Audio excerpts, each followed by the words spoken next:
अरे अरे अरे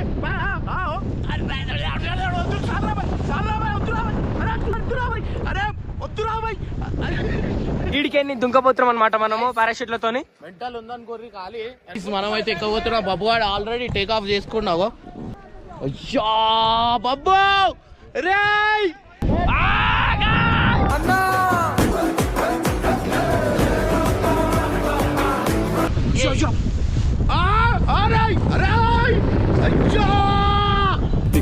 తిక్కగున్నదే అన్ని పక్కలాగి టెక్కుతున్నదే.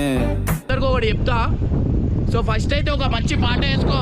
ఇదేమిటమ్మా మాయా మాయా మాయకం కమ్మిందా.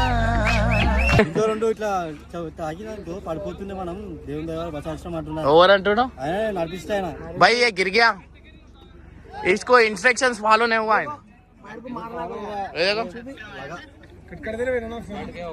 మన పరేషన్ బాయ్స్ టీం అంతా కలిసి ఈసారి ఏదైనా కొత్తగా ప్లాన్ చేద్దామని పారాగ్లైడింగ్ కోసం ఒక ఎత్తైన కొండ మీదకి వెళ్లారు. బబ్బు ఇమ్రాన్ అన్న టేక్ ఆఫ్ అయిపోయిన తర్వాత పాపం నరేష్ పారాగ్లైడింగ్ స్టార్ట్ చేసే టైంలో రన్వే మీద పరిగెడుతూ ఒక్కసారిగా బ్యాలెన్స్ తప్పి కింద పడిపోయాడు. ఆ సీన్ చూడగానే టీం మెంబర్స్ అందరూ ఒక్కసారిగా షాక్ అయ్యి గుండె ఆగినంత పని అయిందని భయపడిపోయారు. కానీ అదృష్టవశాత్తు దేవుడి దయ వల్ల అతనికి ఎలాంటి గాయాలు కాకుండా సేఫ్ గా బయటపడ్డాడు. ఇక బబ్బు అయితే అందరికంటే ముందే టేక్ ఆఫ్ తీసుకొని ఆకాశంలో ఎగురుతూ అక్కడి వ్యూ చూసి ఫుల్ ఎంజాయ్ చేశాడు. మరోవైపు ఇమ్రాన్ అన్న ఇన్స్ట్రక్టర్ హెల్ప్ తోని గాలిలో 360 డిగ్రీల రౌండ్లు జిగ్జాగ్ విన్యాసాలు చేస్తుంటే చూడాలి. భయంతో ఆయన పెట్టిన కేకలు ఆ రియాక్షన్లు చూస్తుంటే భలే కామెడీగా అనిపించింది. అంత ఎత్తులో గాలిలో తిరుగుతున్నా కూడా ఇమ్రాన్ అన్న తన సక్సెస్ వెనుక ఉన్న కష్టాన్ని గుర్తు చేసుకుంటూ సపోర్ట్ చేసిన సబ్స్క్రైబర్స్ అందరికీ థ్యాంక్స్ చెప్పడం నిజంగా గ్రేట్. దేవుడు అందరికీ ఒక టైం ఇస్తాడు, అప్పటి వరకు ఓపిక పట్టాలి అని ఆయన చెప్పిన మాటలు బాగా టచ్ అయ్యాయి. లాస్ట్ కి అందరూ సురక్షితంగా కిందకు ల్యాండ్ అయిన తర్వాత నరేష్ పడిపోయిన వీడియోను మళ్ళీ చూసుకుంటూ ఆ సమయంలో భయం వేసిన తర్వాత మాత్రం అందరూ కలిసి ఒకరినొకరు ఆట పట్టించుకుంటూ ఫుల్ గా నవ్వుకున్నారు. వీడియో మాత్రం హైలైట్ భయ్యా. పూర్తి వీడియో పరేషన్ బాయ్స్ ఛానల్లో ఉంది, చూడండి.